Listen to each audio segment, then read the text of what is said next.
مثل هیچ کس نیستیم و هیچ کس مثل ما نیست. اگر دقت کنیم، اگر به انگشتامون نگاه کنیم، همه ما آدم ها مثل اثر انگشتامون متفاوتیم.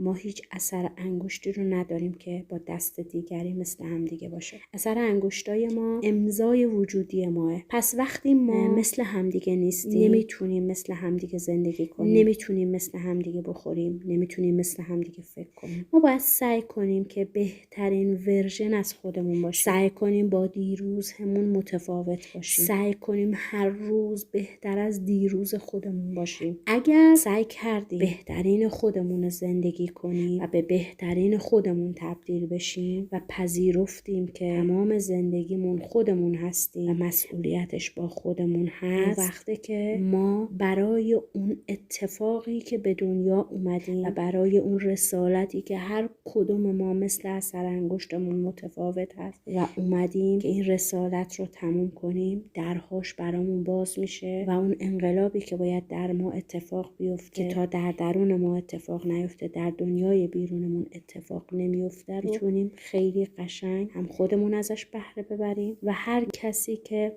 با ما در ارتباط هست و با ما خط خونی داره میتونه از این انقلاب بزرگ درونی ما بهره مند بشه.